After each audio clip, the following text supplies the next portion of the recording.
24. Mengapa kamu tidak bilang? Sementara itu di ruang pribadi Edward yang berada di lantai 1 mansionya yang begitu luas, tampak si empunya rumah sedang melakukan panggilan telepon dengan seseorang. Apa kabar Tuan Wilson? Maaf, gara-gara permintaan kakek, aku jadi merepotkan Tuan Wilson. Ucap Edward yang ternyata sedang menghubungi papanya Sarah, calon besannya. Tidak perlu sungkan seperti itu, Tuan Edward. Aku malah merasa sangat bahagia saat kamu memberitahu aku tentang permintaan kakek Alexander waktu itu. Sahut Tuan Wilson. Karena sejujurnya aku sendiri sangat berharap jika Sarah bisa segera menikah dengan Brian agar aku bisa segera menggendong cucu dan Sarah juga ada yang melindungi. Sambung Tuan Wilson. Hei, hei, hei. Ternyata untuk masalah cucu, kita memiliki pikiran yang sama Tuan Wilson. Tukas Edward. Itu tandanya jika kita sebenarnya memang sudah mulai bangkotan, hah? Hah? Hah? Sahut Tuan Wilson sambil tertawa. Baik Sarah maupun Brian sama sekali tidak mengetahui jika hubungan Edward dan Wilson sudah demikian akrab. Besok pagi, helikopter yang aku kirimkan untuk menjemput kamu akan tiba di Rowdy sekitar pukul 9 pagi Tuan Wilson. Ujar Edward. Sarah pasti akan sangat terkejut saat dia melihat kamu lebih dulu tiba di kastil. Sambung Edward. Hei, hei, hei. Iya Tuan Edward. Terima kasih, berkat ide kamu ini, aku bisa memberi sedikit kejutan pada puteriku. Sudah lama sekali aku tidak memberi Sarah kejutan. Sahut Tuan Wilson. Sarah sudah menjadi anakku juga, Tuan Wilson. Aku juga ingin membuatnya bahagia. Tukas Edward tidak mau kalah. Hari tiba-tiba saja berubah mendung saat jasad kakeknya Chet baru saja dimasukkan ke dalam liang lahat. Dengan dibantu oleh warga kampung, Chet menguburkan jasad sang kakek dengan upacara yang sangat sederhana. Upacara pemakaman berlangsung dengan khidmat dan juga singkat, hanya memakan waktu tidak lebih dari 2 jam. Bahkan saat ini, sebagian besar warga kampung yang tadi ikut membantu Chet sudah pulang kembali ke rumah mereka masing-masing.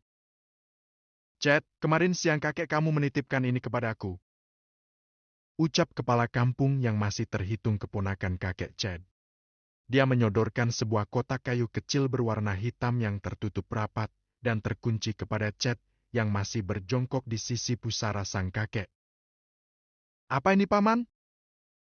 Tanya Chet sambil menerima kotak kayu itu dari tangan sang kepala kampung. Aku juga tidak tahu, Chet. Kakek kamu hanya memberikan kotak ini, tetapi dia tidak mengatakan apa-apa selain menyuruh aku untuk memberikannya kepada kamu. Sepertinya kakek kamu sudah merasakan firasat buruk jika dia akan mengalami kejadian naas seperti ini. Dia juga tidak memberi aku kunci kotak kayu tersebut. Sahut sang kepala kampung. Terima kasih, Paman. Tukas Chet sambil meletakkan kotak kayu berwarna hitam itu di sampingnya. Paman pulang dulu ya, Chet. Kalau kamu membutuhkan sesuatu, datang saja ke rumah aku. Ujar sang kepala kampung. Iya, Paman. Tolong sampaikan ucapan terima kasih aku kepada warga kampung yang telah membantu penguburan kakek. Sahut Chet yang tampaknya sudah mulai bisa merelakan kepergian sang kakek yang usianya sudah mendekati 100 tahun. Setelah sang kepala kampung dan beberapa orang perangkatnya meninggalkan area pemakaman, Chet kembali berjongkok di samping makam kakeknya tersebut. Hampir 1 jam lamanya Chet termenung sambil memanjatkan doa-doa terbaik untuk sang kakek. Beristirahatlah dengan tenang, Kek. Aku pasti akan mencari orang yang telah mencelakai kakek. Ucap Chet sambil tangannya meraih kotak kayu kecil dan kemudian berdiri, berjalan pelan keluar dari area pemakaman untuk kembali ke rumah sang kakek. Sementara itu, pertarungan antara Brian melawan 3 orang tentara bayaran tampak tidak berimbang. Ketiga orang lawan Brian bahkan tidak sempat merespon serangan Brian sama sekali. Laksana daun kering yang tertiup angin, tubuh ketiga orang tentara bayaran itu langsung terlempar dan menabrak batang pohon di belakang mereka tanpa sempat menyadari apa yang baru saja terjadi. Braak! Terdengar suara keras saat tubuh mereka bertiga membentur batang pohon dan karena saking kerasnya benturan, pohon-pohon tersebut langsung tergoncang hingga daun-daunnya rontok. Tubuh ketiga tentara bayaran itu langsung terkulai dan jatuh ke tanah setelah menabrak pohon. Dan seperti yang terjadi pada dua orang lawan Scott, ketiga orang itu juga perlahan bangkit dari tanah. Bih! Argi! Baru saja mereka mulai berdiri dengan tegak, Brian kembali menghajar mereka dengan jurus tinju baja hingga tubuh mereka langsung mencelat dan kembali menabrak pohon di belakang mereka yang menimbulkan suara keras dan disertai suara jeritan kesakitan dari mulut mereka. Tubuh mereka bertiga kembali terkulai dan jatuh ke tanah. Kali ini tubuh mereka terlihat diam tak bergerak dan tidak ada tanda-tanda untuk bangun kembali.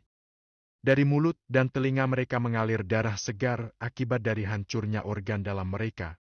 Ternyata para tentara bayaran itu, termasuk si asisten komandan yang berambut coklat, langsung tewas seketika saat mereka terkena pukulan tinju baja untuk kedua kalinya. Tubuh mereka masih terlihat utuh dari luar bahkan seperti tidak terluka sama sekali selain darah yang keluar dari mulut, hidung dan telinga mereka. Racun apa yang telah mereka minum hingga bisa memiliki tubuh kebal seperti itu?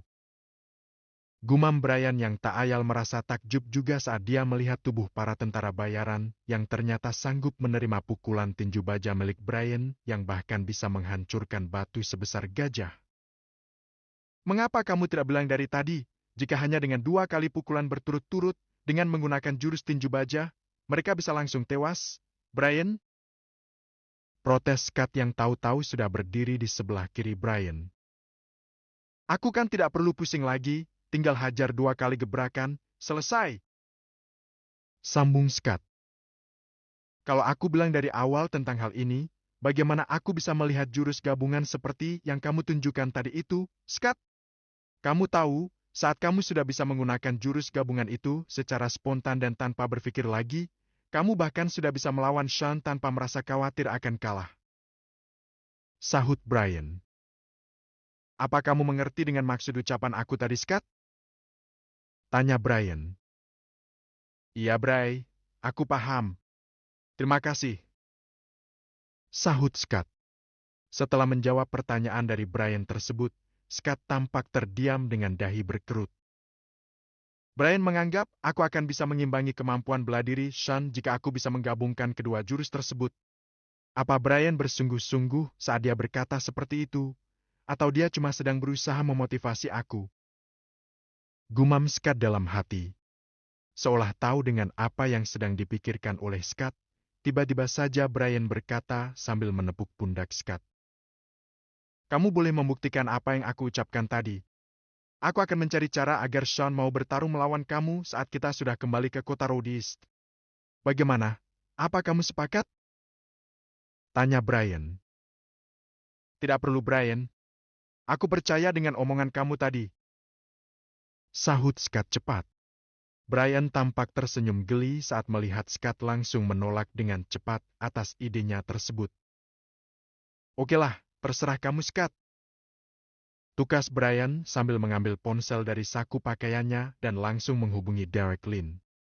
Brian meminta Derek Lin untuk segera membawa anak buahnya mendekat ke arah lokasi dia dan Scott berada sekarang. Tidak sampai 5 menit, Derek Lin sudah muncul di lokasi bersama 5 orang anak buahnya yang merupakan pengawal elite grup Alexander.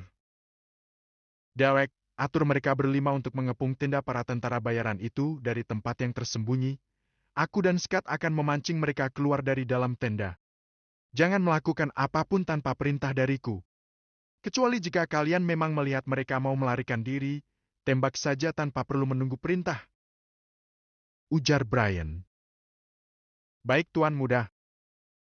Sahut Derek Lin. Brian dan Scott sengaja tidak langsung bergerak dan mereka berdua tampak menunggu Derek Lin yang sedang mengatur posisi para pengawal elite itu untuk mengepung tenda dari semua sisi, agar tidak ada satupun dari anggota tentara bayaran yang bisa kabur ataupun menyelamatkan dirinya.